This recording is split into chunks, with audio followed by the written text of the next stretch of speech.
Chapter mar 6. Jojat owacho bong Moses ikidho neno pama gima akidho timo bong Fero. Ropiri gi chieng' mateka magola yeyo ji jokadhi. Bende gi chieng' mateka magola agwoyo jo wokilowo pere. Nyowere oluwo bong Moses bende owacho bongo abedo jat. Bende ang'at monyothere bong Abraham, bong Isaac kod bong Jacob. Gi nyinge pa were janon je.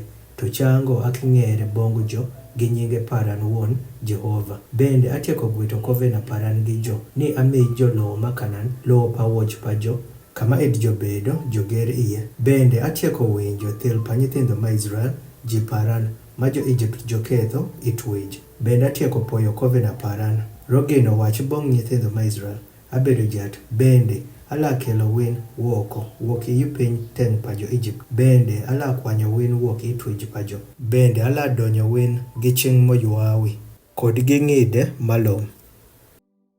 Bende ala kelo win bongan webedi ji paran. Bende ala bedo were bong win. Nyowela ng'eyo ni abedo jat were mo win mokelo win woko wuok i piny teng' pa jo Egypt. Bende ala kelo win iye bong ilowo meno won ma aswacho ni ala miyo bong Abraham, bong Isaac kod bong Jacob.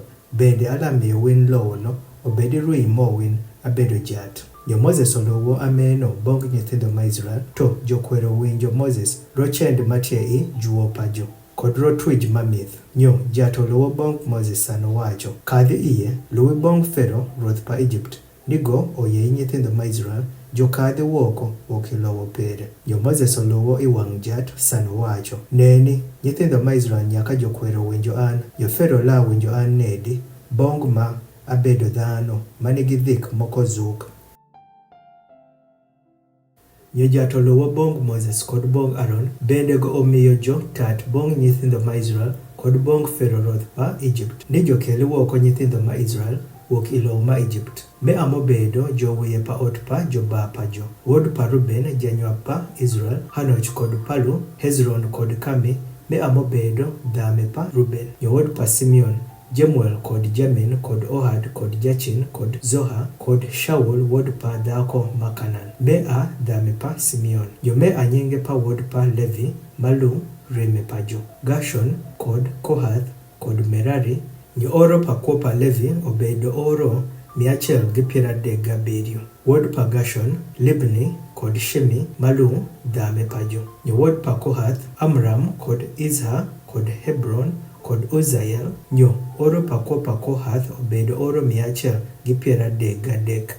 Nyo wuod pa Merari Mahali kod Mushi me adhame pa Levi Malu rime pa jo. Nyo Amram otero Jochebed nyamin pa ba pere obedi bong pere. Nyo bende go onyuolorigo Aaron kod Moses. Nyo oro pa kopa Amram obedo oro 137.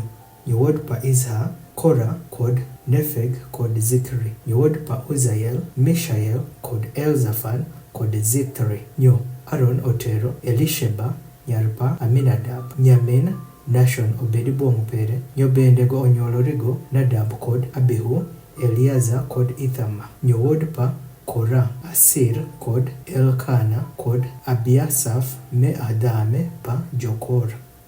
Jo Eliaza wuod pa Aaron otero achiel wuok nyarin pa Putayel obedi bong pere. Nyo bende go onyuolorigo Phinehas me amo bedo jowiye pa joba pa jo Levi Malu dhame pa jo.